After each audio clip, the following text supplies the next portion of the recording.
किसी बिल में एक महाभयंकर सर्प निवास करता था। उसका नाम था अतिदर्पे। नाम के अनुरूप ही वह सर्प महाभिमानी था। छोटे छोटे जीवों की तो गिनती ही क्या, वह खरगोशों तक को निगल जाया करता था।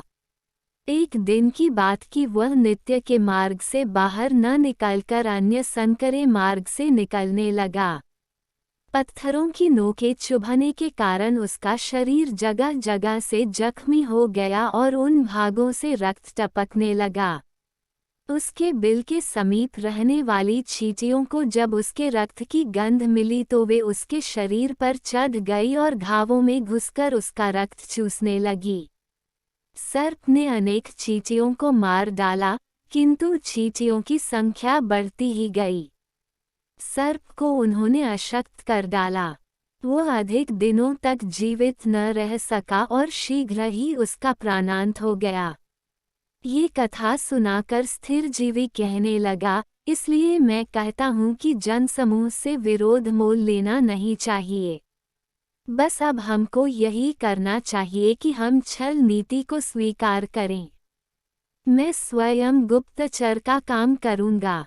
तुम लोग मुझसे लड़कर मुझे लहूलुहान करने के बाद इसी वृक्ष के नीचे फेंककर स्वयं सपरिवार ऋषिमुख पर्वत पर चले जाओ।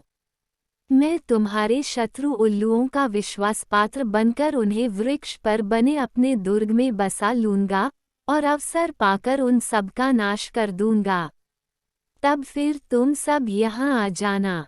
ये कहकर स्थिरजीवी ने मेघवर्ण के साथ स्वयं ही बनावटी झगड़ा आरंभ कर दिया। जब अन्य कौओं ने ये देखा तो वे स्थिर बीवी को मारने के लिए दौड़े। मेघवर्ण ने उन्हें रोकते हुए कहा, तुम सब अलग हट जाओ। मैं स्वयं इस बूढ़े को सजा देता हूँ। मेघवर्ण ने नकली रक्त का प्रबंध कर लिया था। उसने उस रक्त को स्थिरजीवी के शरीर पर लेप दिया। इस प्रकार उसको आहत सा करके मेघवर्ण अपने परिवार तथा प्रजा को लेकर ऋषिमुख पर्वत की ओर उड़ गया। उल्लू की मित्र कृकालिका ने भी जब ये सब देखा तो उसने उल्लूराज के पास पहुंचकर सारी बातें बता दी। उल्लूराज ने भी रात आने पर दल बल समेत उस वृक्ष पर जाकर अधिकार कर लिया। उसने सोचा कि भागते हुए शत्रु को नष्ट करना अधिक सहज होता है, इसलिए उसी समय उसने कौओं पर आक्रमण करने का निश्चय कर लिया।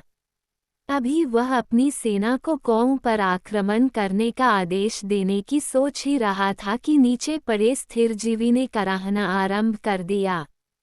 उसे सुनकर सबका ध्यान उसकी ओर चला गया। उल्लू नीचे पड़े स्थिरजीवी को मारने के लिए नीचे झपटे। तभी स्थिरजीवी ने कहा, इससे पूर्व कि तुम मुझे मार डालो, मेरी एक बात सुन लो। मैं मेघवर्ण का सबसे पुराना मंत्री हूँ। मेघवर्ण ने ही मुझे घायल करके इस तरह फेंक दिया है। मैं तुम्हारे राजा से बहुत सी बातें कहना चाहता हूँ। उनसे मेरी भेंट करवा दो।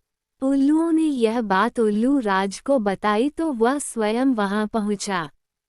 स्थिरजीवी की ऐसी दशा देखकर उसने आश्चर्य से पूछा, तुम्हारी ये दशा किसने कर दी? स्थिरजीवी बोला, देव, बात ये हुई कि दुए मेघवर्ण आपके ऊपर सेना सहित आक्रमण करना चाहता था। मैंने उसे रोकते हुए कहा कि शत्रु बलशाली हैं, उनसे युद्ध न करके संधि कर लो।